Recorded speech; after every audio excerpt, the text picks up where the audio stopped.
ಸಚಿವರು ಇರುವಂತವ್ರು ಅಲ್ಲಿ ಅಧ್ಯಕ್ಷರಾಗಬೇಕು. ಆಮೇಲೆ ಬಿಜೆಪಿ ಅವರು ಮಾಡಿದ್ರು ನೀವು ಮುಂದುವರಿಸಿದ್ರೆ ಅವಾಗ ನೀವು ವಿರೋಧ ಮಾಡಿದ್ರಿ ಸರ್. ಈಗ ನಾವು ವಿರೋಧ ಮಾಡಿದ್ದು ನಿಜ.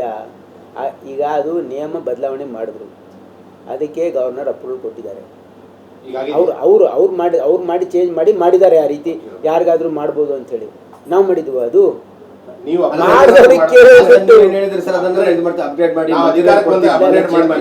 ಅಧಿಕಾರಕ್ಕೆ ಬಂದ್ರೆ ಅಪ್ಗ್ರೇಡ್ ಮಾಡ್ತೀವಿ ಅಂತ ಹೇಳಿಲ್ಲ.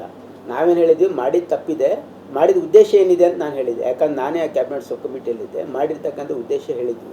ಈಗ ಅದು ಮಾಡಿರ್ತಕ್ಕಂಥದ್ದು ಅವರು ಅದು ಪ್ರಶ್ನೆ ಮಾಡ್ತಾ ಇದ್ದಾರೆ. ಈಗ ಅವರು ನೀವು ಕೇಳ್ತಾ ಇದ್ದೀರಿ. ಅದಕ್ಕೆ ನೋಡಿ 100% ಕಲ್ಯಾಣ ಕರ್ನಾಟಕ ಅಭಿವೃದ್ಧಿ ಮಂಡಳಿ ಅಜಯ್ ಸಿಂಗ್ ಅವರು ಸರಿಯಾಗಿ ಕಾರ್ಯನಿರ್ವಹಿಸ್ತಾ ಇದ್ದಾರೆ. ಆಮೇಲೆ ಎಲ್ಲ ಶಾಸಕರಿಗೆ ಕಾನ್ಫಿಡೆನ್ಸಲ್ಲಿ ತೊಗೊಂಡು ಹೋಗ್ತಾ ಇದ್ದಾರೆ, ಸರಿಯಾಗಿ ನಡೀತಾ ಇದೆ. ಈಗೇನು ಸಮಸ್ಯೆ ಏನಾದರೂ ಇದ್ದು ಹೇಳಿ ನನಗೆ. ಅವ್ರ ಕಾಲದಲ್ಲಿ ಆಗಿರ್ತಕ್ಕಂಥ ಬದಲಾವಣೆ ಅದು. ಹಾಗಾಗಿ ನಾವೇನು ಬದಲಾವಣೆ ಮಾಡ್ತೀವಿ. ಸಿಪಿ ಯೋಗೇಶ್ ಹೇಳ್ತಾರೆ ಸರ್, ಇವರು ಡಿ ಕೆ ಶಿವಕುಮಾರ್ ಸಿಎಂ ಆಗಲಿ ನನಗೇನು ಸಚಿವ ಸ್ಥಾನ ಏನು ಬೇಕಾಗಿಲ್ಲ, ಕಾಂಗ್ರೆಸ್ ನಲ್ಲಿ ಈಗ 6 ತಿಂಗಳಿಗೆ ಬಂದಿದ್ದೀನಿ, ಬಗ್ಗೆ ಈ ವಿಷಯದ ಬಗ್ಗೆ ನಾವು ಯಾರು ಏನು ಮಾತಾಡಕ್ಕೆ ಹೋಗೋದಿಲ್ಲ. ನಾನಂತೂ ಹಿಂದೂ ಆಡಿಲ್ಲ, ಮುಂದೂ ಆಡಲ್ಲ. ನೋಡಿ, ನಾನು ಹೇಳಿದ ಈ ಮಾತಿನಿಂದ ಜನರಿಗೆ ಏನಾದರೂ ಉಪಯುಕ್ತ ಇದ್ದರೆ ನೀವು ಹೇಳಿ. ಆ ಪ್ರಶ್ನೆ 10 ಸಾರಿ ಕೇಳಿ, ನಾನು ನಿಮಗೆ ಸಾಯಂಕಾಲ ತನಕ ಉತ್ತರ ಕೊಡ್ತೀನಿ. ಅದ್ರದ್ದೇನು ಅಂದರೆ ಸೀನಿಯರ್ ಗ್ರೇಡು ಸೆಕ್ರೆಟರಿ ಇರಬೇಕು ಅಂತ, ಬಟ್ ಜೂನಿಯರ್ ಗ್ರೇಡ್ ಸೆಕ್ರೆಟರಿ ತಂದು ಕೂರಿಸಿದ್ದಾರೆ I S officer senior grade ಏನಿಲ್ಲ. ನೋಡಿ, ಈ ಈಸ್ ಅ ರ್ಯಾಂಕ್ ಆಫ್, ಈಗೇನು ಪೋಸ್ಟಿಂಗ್ ಆಗಿದೆಯಲ್ಲ, he was a DC in Koppal.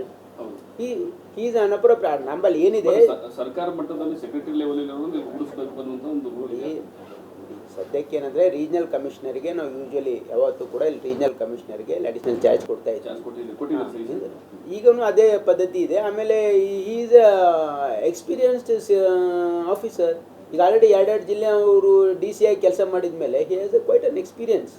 ಈಗ ನಿಮ್ಗೆ ಏನಾದರೂ ಲೋಪದೋಷ ಕಂಡು ಬಂದರೆ ಹೇಳಿ. Is a good officer, is known for his integrity. Why should you question?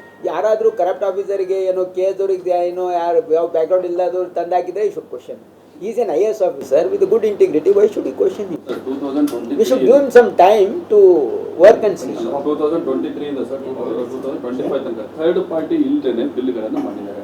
Third ಪಾರ್ಟಿಯನ್ನು centre ಮಾಡಿ ಹಾಗೆ ನೋಡಿ, ಯಾವುದಾದ್ರೂ ಸ್ಪೆಸಿಫಿಕ್ ಕೇಸ್ ಇದ್ರೆ ಅಲ್ಲ, ಸ್ಪೆಸಿಫಿಕ್ ಸರ್ 2023 ಇಂದ 2025 ತನಕ ಥರ್ಡ್ ಪಾರ್ಟಿನ ನೇಮಕನೇ ಮಾಡಿಲ್ಲ.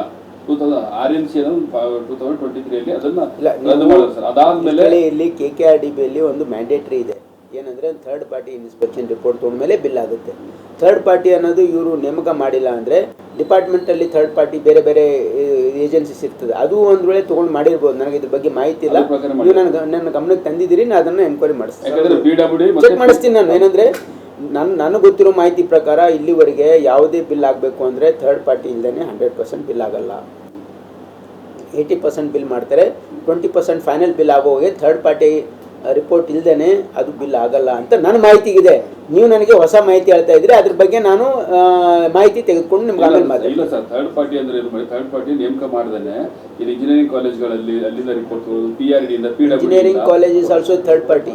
ಇಲ್ಲ ಸರ್, ಅದು ನೇಮಕ ಮಾಡಿಲ್ಲ. ಎಮರ್ಜೆನ್ಸಿ ಟೈಮಲ್ಲಿ ಅಷ್ಟೇ ಮಾಡ್ಬೇಕು ಸರ್. ಅದು ಬಟ್ 2 ಇಯರ್ಸ್ ತನಕ ಹಂಗೆ ಮಾಡಿದ್ದಾರೆ. ನಾನು ಮಾಹಿತಿ ತೆಗೆದುಕೊಂಡು ಆಮೇಲೆ ರಿಯಾಕ್ಟ್ ಮಾಡ್ತೀನಿ. ಸರ್, ಅದು ಹಾರ್ಟ್ ಅಟ್ಯಾಕ್